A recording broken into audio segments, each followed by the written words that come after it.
Hey, what's up guys, it is Smike here, and I want to show you today the top 10 facts in Skyrim. Now for fact number 10, did you know that the ingredient fly Amanita in Skyrim is actually another name for the real-life mushroom called Amanita muscaria? In fact, this mushroom is known for its red surface and white spots.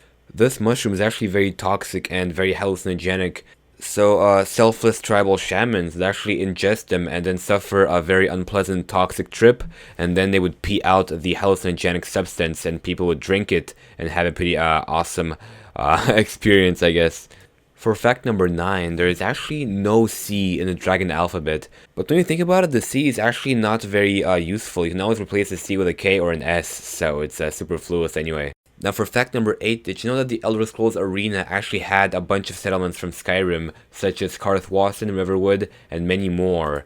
I am talking of course about the actual game called Elder Scrolls Arena, which is, if I'm not mistaken, the very first Elder Scrolls game ever created.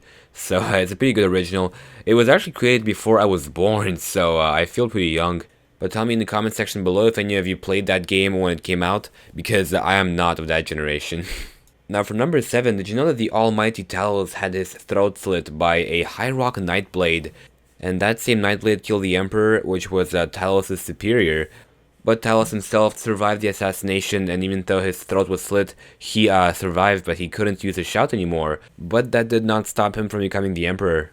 Now for number 6, during the Skyrim era, Vandorfell has been destroyed by that time, so that place is actually no longer existent, and well, it still exists, but it's actually just like a big pile of rubble. And it's actually pretty interesting because during the Oblivion Crisis, if you listen to the rumors, you will hear that Giab somehow managed to drive a lot of the cliff racers out of Morrowind, and in fact he becomes later known as Saint Giab. And by the way, if you don't know who Giab is, he's the guy you meet at the beginning of Morrowind. And also, as a last note, if you play Dawnguard, you will see Giab in the Soul Cairn. He's the guy who gives you the quest to get all of the pages for him. Now for fact number 5, did you know that the guy who voiced Patronax in Skyrim also voiced Mario?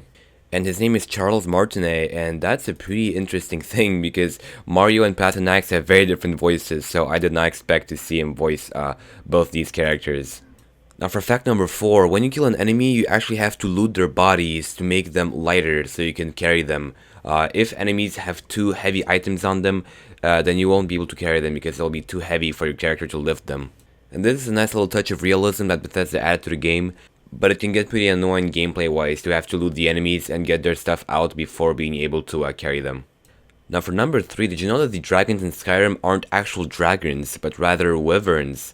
That's right, you've been lied to all along, because actual dragons have 4 paws, whilst wyverns have 2 paws. And the reason why they did that is because simply dragons are too hard to make in a video game, and they were not willing to put the effort into it because, well, no one would actually notice the difference, because no one knows anything about dragons and wyverns. But yeah, well played Bethesda. Now for fact number 2, the Shoggorath from Skyrim is actually the same Shoggorath as the one in Oblivion, and I mean the player, because you become Shoggorath at the end of Shivering Isles. And the reason we know that is because he references butterflies, a fox, a severed head, and cheese. And the butterflies are probably a reference to the beginning of Shivering Isles. The fox is probably a reference to the Grey Fox from Cyrodiil. The severed head is probably a reference to the head of Mathia Belamont's mother from the Dark Brotherhood. And the cheese is probably a reference to the Border Watch quest for Shoggorath's Daedric Shrine. And finally, for fact number 1, there is actually going to be an arena in Skyrim, and more specifically in Windhelm. And Bethesda actually prepared everything: scripts, characters, events, even the object of the arena itself. And the object is called WH Arena, which obviously stands for Windhelm Arena. And you can even teleport there by typing in COC space Windhelm Pit Entrance in the console on PC. And when you teleport there, behind you there's a little door which doesn't do anything. There's some fans gathered around the pit. There's some cages. So yeah, it's pretty complete, and it would have been awesome to have an arena in Skyrim. But sadly we don't, and we have to live with that. But I'm surprised I didn't see any mods for that yet. But anyway guys, I hope you enjoyed the video.